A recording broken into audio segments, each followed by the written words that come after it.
पूर्व प्रधानमन्त्री केपी शर्मा ओली र पूर्व गृहमन्त्री रमेश लेखक पक्राउ भन्ने समाचार सुन्नका लागि तपाईहरू धेरै लामो समय यता प्रतीक्षामा हुनुहुन्छ। तर साथीहरू, मैले भन्नै पर्छ, तपाईँ हाम्रो प्रतीक्षाको घडी मेट्नका लागि अथवा तपाईँ हाम्रो इच्छा र आकांक्षा छ भन्दैमा कुनै पनि व्यक्तिलाई तत्काल पर्याप्त प्रमाण बिना कानुनी प्रक्रिया पूरा नगरी कर्याप झ्याप पारेर पक्राउ गरिहाले पनि त्यो विधिको शासन विपरीत, कानुन विपरीत र त्यो पक्राउ दिगो पनि हुँदैन।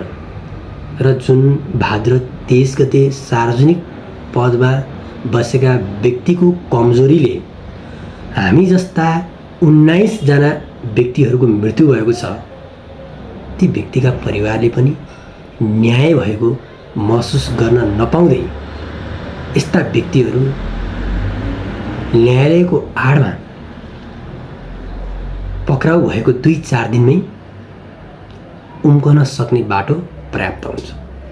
त्यसैले अब यो जुन दमन भएको छ भद्र 23 गते, जुन दमन गराइएको छ, यसमा चाहे त्यो पूर्व प्रधानमन्त्री अथवा पूर्व गृहमन्त्री अथवा अन्य कुनै व्यक्ति जोकै होस्, कुनै पनि व्यक्तिको सामेल भएको छ। त्यो व्यक्तिले गर्दा अथवा त्यो संस्थाले गर्दाखेरि दमन भएर त्यस्तो घटनाहरू निम्तिएको छ भने जुन न्यायिक छानबिन आयोग बनेको छ, त्यो छानबिन आयोगले सूक्ष्म रूपमा त्यो घटनाको मूल्याङ्कन गरेर 3 महिनापछि प्रतिवेदन तयार पार्छ। त्यो प्रतिवेदनको आधारमा जो कोही होस्, पूर्व प्रधानमन्त्री किन नहोस्, पूर्व गृहमन्त्री किन नहोस् अथवा आम जनता किन नहोस्, जो कोही भए पनि त्यो प्रतिवेदनको आधारमा पर्याप्त प्रमाण भएर पक्राउ पुर्जी जारी भइसकेपछि, पक्राउ गरेपछि अदालतको आदेश अनुसार कानुन बमोजिम त्यस्तो कसुर गरेको व्यक्तिलाई, त्यस्तो दमन गरेको व्यक्तिलाई, जो कोही होस्, या मैले कुनै व्यक्तिको नाम भन्न जरुरी छैन, तपाईहरू बुझ्ने हुनुहुन्छ, जो कोही होस्, कानुन बमोजिम त्यस्तो कसुर गर्ने, त्यस्तो दमन गर्ने, त्यस्तो अपराधीलाई कानुन बमोजिम सजाय हुन्छ। र यसरी प्रतिवेदन आएपछि भएको जुन कानुनी प्रक्रिया पूरा गरेपछि गरेका कार्यहरू दिगो हुन्छन्, लामो समय टिकाउ हुन्छ। अपराधीले पनि कानुनमा उल्लेख भए बमोजिम अदालतको आदेश सहित उसले आत्मा आलोचना गर्ने मौका पनि पाउँछ। यसो भए पीडितले पनि न्याय भएको महसुस हुने एउटा ठाउँ पाउँछ। त्यसैले हामी दिगो सोचौँ।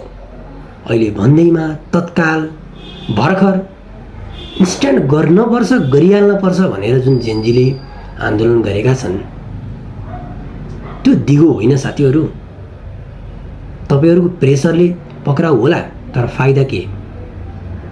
त्यसरी गरेका पक्राउहरू, गैर कानुनी रूपमा गरेका पक्राउहरू अदालतले बदर गरिदिन्छ र त्यस्ता व्यक्तिहरू 2 दिनमै अदालतको आदेश बमोजिम छुट्छन्, किनकि पर्याप्त प्रमाण हुँदैन।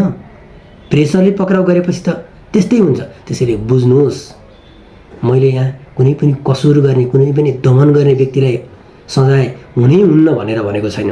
सजाय हुनुपर्छ, जो कोहीलाई पनि हुनुपर्छ, तर कानुनी प्रक्रिया पूरा गरेर विधिको शासनको जुन सिद्धान्त छ त्यसलाई मानेर यसरी पक्राउ गरियो, यसरी सजाय दियो भने दिगो हुन्छ। राज्यमा कानुन छ भन्ने कुरा सबैलाई महसुस हुन्छ, पीडितलाई पनि न्याय भएको फिल हुन्छ, सबैको भलो हुन्छ, राम्रो हुन्छ, कल्याण हुन्छ। त्यसैले हतार नगरौँ, राम्रोसँग बुझौँ, अनि मात्र तपाईँ हामीले चाहेको राज्यको निर्माण गर्न सकिन्छ है त।